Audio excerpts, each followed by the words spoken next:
श्री हन हनुमते नमः। एतत् कर्म प्रधान देवतायै नमो नमः। नवेद्य महाराज जी को तिलक। ओम हरि ओम मानभ्याय सिद्धं दर्शकं शेषनाथ्यो समृद्धताभ्यां भूमिर्दिशास्रुद्रा तथा लोकांग कल्पयन्नः। ओम श्री व्यासाय नमः। कुछ दक्षिणा। हाँ। ओम हिरण्यगर्भः समृद्धताग्रे भूतिश जातः पतिरेकयासितो सादाधार व्रतविग्धामति माम कस्मै देवाय हविका विधिं मा। द्रव्य दक्षिणाम समर्पयामि। श्री व्यासाय नमः। श्री वेद पुरुषाय नमः। श्री व्यासनंदनाय नमः। चंदन लगावे। कस्तूरी तिलकं ललाटबणले वक्षस्थलकौस्तुभं नासाग्रे वरमौक्तिकं करतले वेणुकरे कङ्कणं सर्वाङ्गे हरिचन्दनं सुललितं कण्ठे च मुक्तावली गोपास्त्री परिवेष्टितो विजयते गोपालचूडबलिः।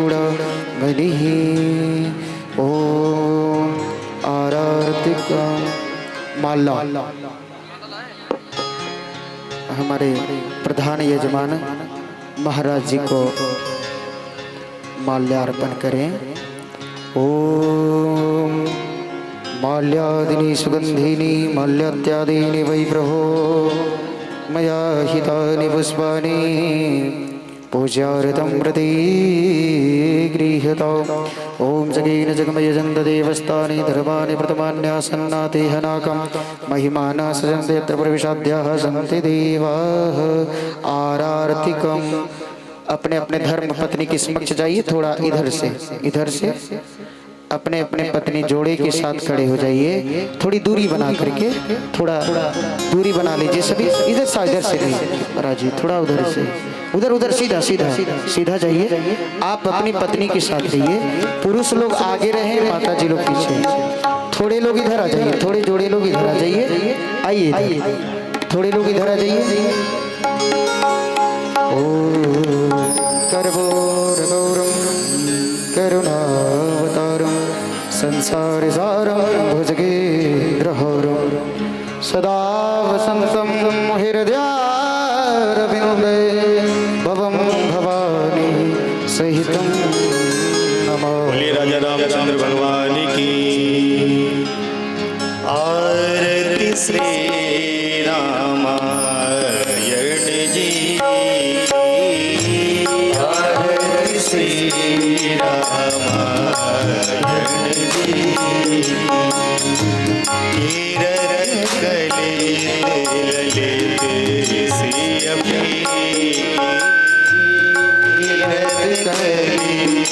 ललित सियपी गावत ब्रह्मा दिग् मुनि नारद वाल्मीकि विज्ञान विशारद सुख सनकादि शेष अनुसारद सुख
शंभु भवानी अरुघट संभव मुनि विज्ञानी व्यास आदि कवि वर्ज बखानी व्यास आदि कवि वर्ज बखानी आगे भूषुंडी गरुड़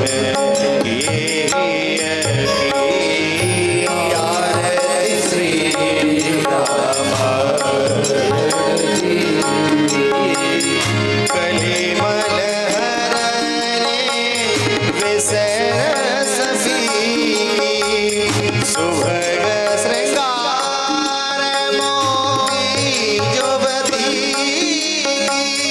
दलन रोग भव मोरयमी दाते महते सर्व विधि तुलसी आरती श्री रामायण जी कीरत कलित ललित सियपी आरती श्री रामायण जी कीरत कलित ललित सियपी ओम मंत्र पुष्पांजलि।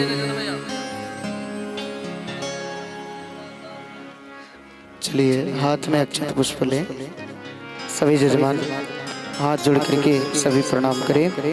ओम जगेन जगमय जन्त देवस्तानि धर्माणि प्रथमान्यासन्नाते हनाकं महिमानः सचन्त जत्र पूर्वेशाद्याः सन्ति देवाः सीवन्ति कावकुलचम्पकपाटलाब्जे पुण्याज्ञजाति करवीररसाल पुष्पे बिल्वप्रवाल तुलसी दल मंजरी वे त्वं पूजयामि जगदीश्वर मे प्रसीद।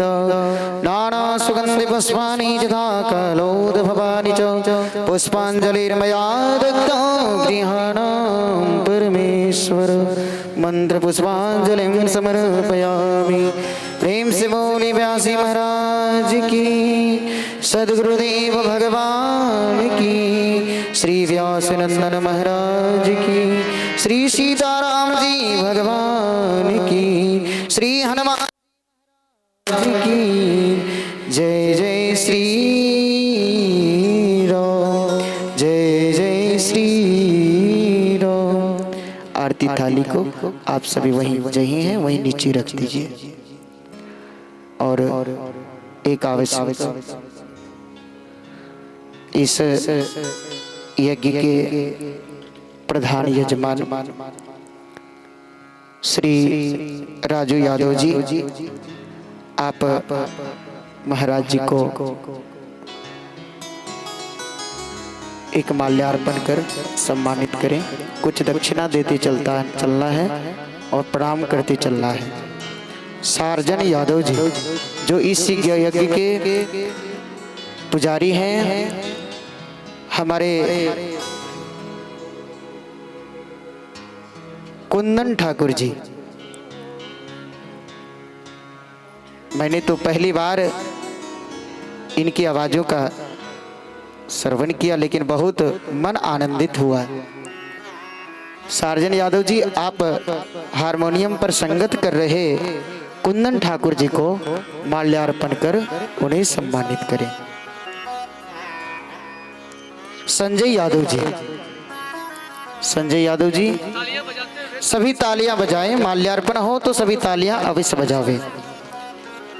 आप राजू जी को, संजय यादव जी, आप राजू जी को जो ऑर्गन पर संगत कर रहे हैं, आप उन्हें माल्यार्पण करें और प्रणाम करें। ऑर्गन पर राजेंद्र यादव जी, आप तबले पर जो संगत कर रहे हैं, संगम भैया जी को आप माल्यार्पण कर सम्मानित करें। रामू यादव जी, रामू यादव जी, आप विजय शर्मा जी को जो पैड पर संगत कर रहे हैं, विजय शर्मा भैया जी को आप सम्मानित कर, उन्हें सम्मानित करें, माल्यार्पण कर और गमछा एक एक हेतु देती चली जाइए। नीतीश यादव जी, आप हमारे वृंदावन धाम से पधारे हुए वैदिकाचार्य जी, उन्हें माल्यार्पण कर पीयूष जी को माल्यार्पण कर सम्मानित करें। महाराज जी को आप दे दीजिए, राजू जी। और महेश यादव जी, आप भी वृंदावन से पधारे हुए भैया जी का नाम तो मैं नहीं जान रहा, आप उसे सम्मानित करें। और हमारे इस यज्ञ के अध्यक्ष जी, यदि आप यहाँ हैं तो आप भी हमारे वृंदावन से पधारे हुए एक और भैया जी हैं, आप उन्हें माल्यार्पण कर सम्मानित करें। आप सभी माता जी लोग प्रणाम करके नीचे चले जाइए। जितने पुजारी हैं सभी नीचे जाकर के सामने बैठ जाइए, सामने बैठिए, पंडाल में नहीं। आप सभी नीचे जाइए और आप सभी को श्रद्धा भाव से भगवान की कथाओं का अनुसरण करना है। देखिए, जीवन में दो चीज बड़ा दुर्लभ से मिलता है, पहला तो संतों का मिलन और दूसरी भगवान की कथा। आज हम सभी इस समस्त क्षेत्रवासियों की कृपा, मानो साक्षात हरि की कृपा हो गई, जिस कारण से संतों का दर्शन हुआ और संतों के श्रीमुख से भगवान श्री राम कथा का अनुसरण करने का ये सौभाग्य भी प्राप्त हुआ। आप सबों का यह योगदान है, इसलिए आप सभी जितने यहाँ उपस्थित हैं सभी मंच को खाली कर दें। आप सभी नीचे जाइए और बैठ करके भगवान की कथा को श्रवण कीजिए। हमारे ऐसी तो आए हुए हमारे सभी अतिथिगण हैं, लेकिन मुख्य रूप से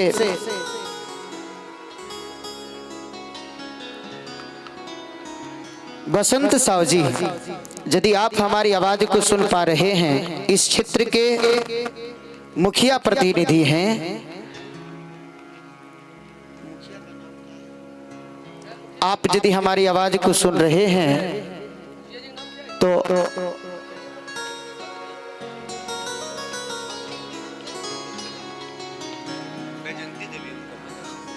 और मुखिया श्री वैजंती देवी जी, यदि आप भी हमारी आवाज को सुन पा रही हैं तो आप आइए और महाराज जी से शुभ आशीर्वाद प्रदान करें।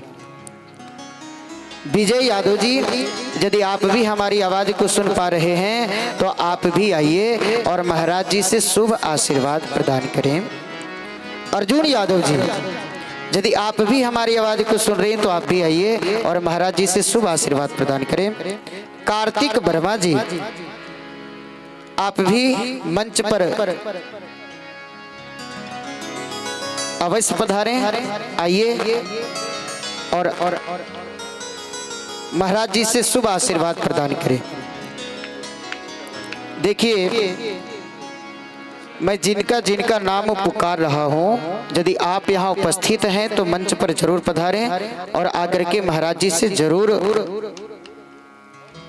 शुभ आशीर्वाद प्रदान करें।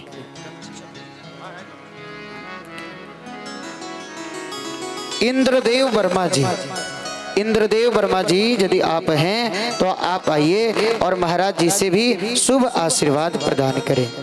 महाराज जी को गमछा देते जाइए। हीरालाल यादव जी, हीरालाल यादव जी, आप भी मंच पर पधारें और महाराज जी से शुभ आशीर्वाद प्राप्त करें। टुकलाल यादव जी, यदि आप भी हमारी आवाज को सुन रहे हैं तो आप भी महाराज जी से शुभ आशीर्वाद प्राप्त करें। टुपाली साव जी, यदि आप भी हमारी आवाज को सुन रहे हैं तो आप भी महाराज जी से शुभ आशीर्वाद प्राप्त करें। वीरेंद्र वर्मा जी, यदि आप भी हमारी आवाज को सुन रहे हैं तो आप भी आइए और महाराज जी से शुभ आशीर्वाद प्राप्त करें। धानेश्वर यादव जी, यदि आप भी हमारी आवाज को सुन रहे हैं तो आप भी कृपा करके मंच पर उपस्थित होकर के मंच पर आकर महाराज जी से शुभ आशीर्वाद प्राप्त करें।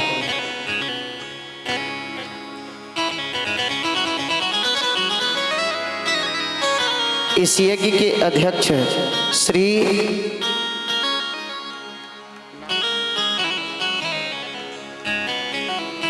बबून यादव जी, आप भी आइए और महाराज जी से शुभ आशीर्वाद प्राप्त करें।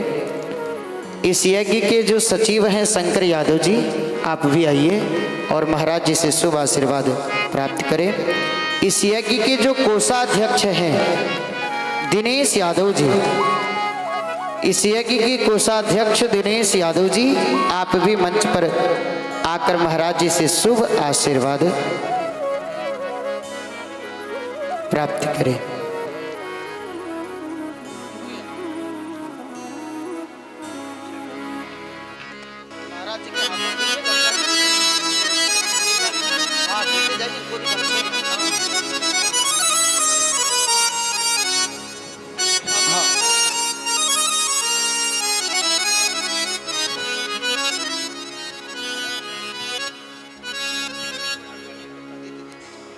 सभी जितने यहाँ मंच पर विराजमान हैं महाराज जी से जरूर शुभ आशीर्वाद प्राप्त करें। आइए और भी आइए। हीरालाल यादव जी, आप भी आइए। जितने यहाँ उपस्थित हैं सभी महाराज जी से शुभ आशीर्वाद प्राप्त करें।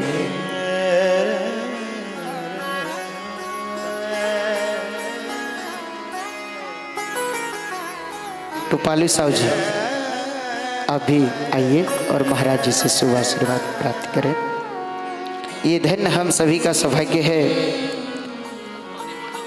मानो आज से ये गरगडीहा धाम नहीं, ये साक्षात अयोध्या धाम बन गई, वृंदावन धाम बन गई। क्योंकि जहाँ भगवान राम की चर्चा हो वो धाम अयोध्या, जहाँ राधे रानी की चर्चा हो वो धाम वृंदावन बन जाती है, तीर्थ स्थल बन जाती है। विजय यादव जी जो शिक्षक हैं, यदि आप उपस्थित हैं तो आप भी मंच पर आइए और महाराज जी से शुभ आशीर्वाद प्राप्त कीजिए।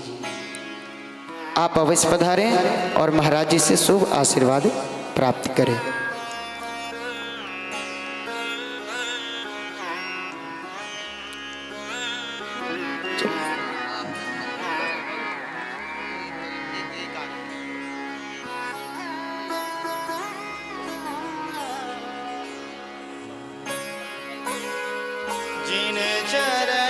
अर्जुन वर्मा जी, आप भी आइए मंच पर और आकर के महाराज जी से शुभ आशीर्वाद प्राप्त करें।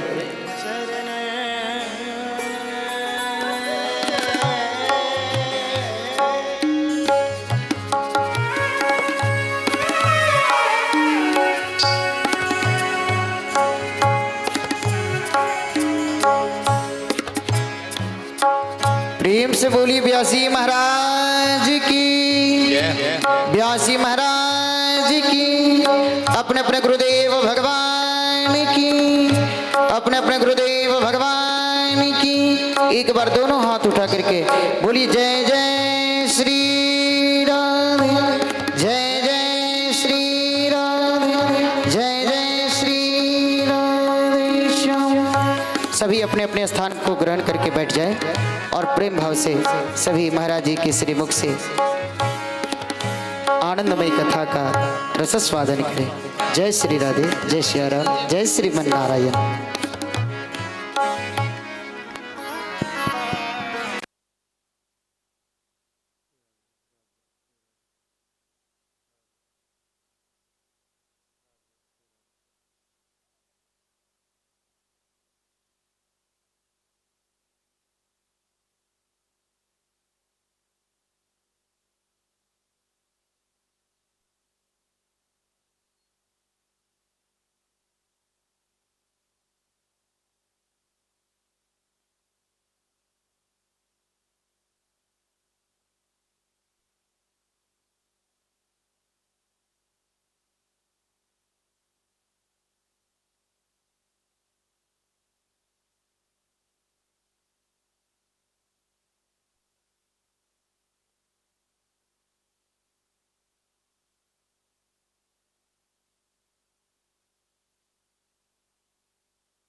आइए हम और आप सब इस 7 दिवसीय भाव गंगा में प्रवेश करें। उससे पूर्व अपने मन को एकाग्र करते हुए ध्यान के द्वारा अपनी इंद्रियों को संयमित करते हुए अपने मन को कथा के योग्य हम बनाएं। तो जितने जवान भाई पीछे खड़े हुए हैं उनसे भी मैं कहूँगा कि काफ़ी जगह है, आप बैठ सकते हैं, है ना। सब सुखासन में बैठें, अपने हाथों को ध्यान की मुद्रा में लाइए और नेत्र बंद करके रीढ़ की हड्डी को सीधा करिए। कथा बलवानों के लिए है, शक्तिवानों के लिए है, निर्बल के लिए नहीं है। कामी, क्रोधी, लालची इनसे भक्ति न होए, भक्ति करे कोई सूरमा। सूरमाओं का विषय है, भैया थोड़ा सूरमाओं की तरह बैठिए। सभी ध्यान अवस्था में बैठेंगे और मेरे साथ पावल मंगलाचरण में प्रवेश करेंगे।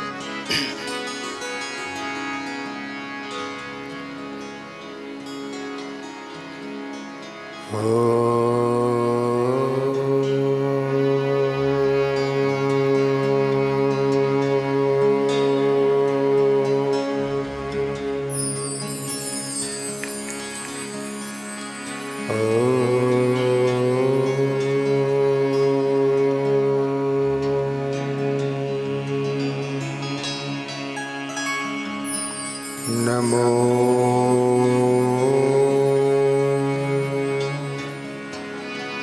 नारायण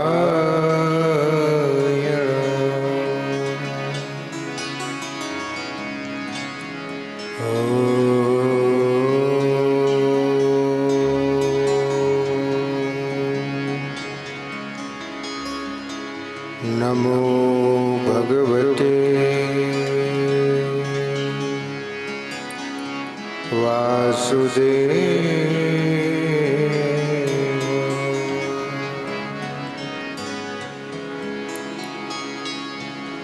नारायणं नमस्कृत्य नरं चैव नरोत्तमं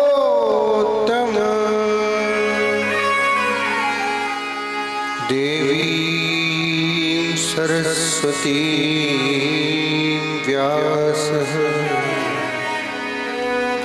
ततो जयमुदीरये।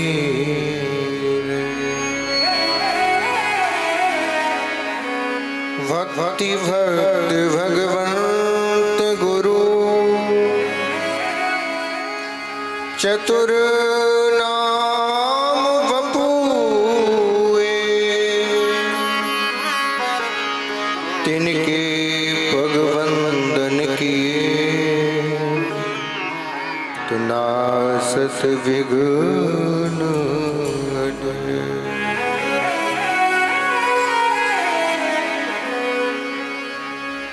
पवन तने संकट हर मंगल मूरति रूप, राम लखन सीता सहित हृदय बसौ सुर।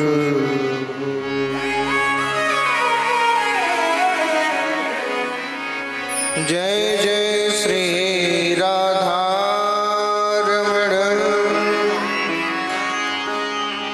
जय जय नवल किशोर, जय गोपी चित चोर प्रभु, जय जय माखन चोर। गुरुर्ब्रह्मा गुरुर्विष्णु गुरुर्देवो महेश्वरः, गुरुर्साक्षात् परब्रह्म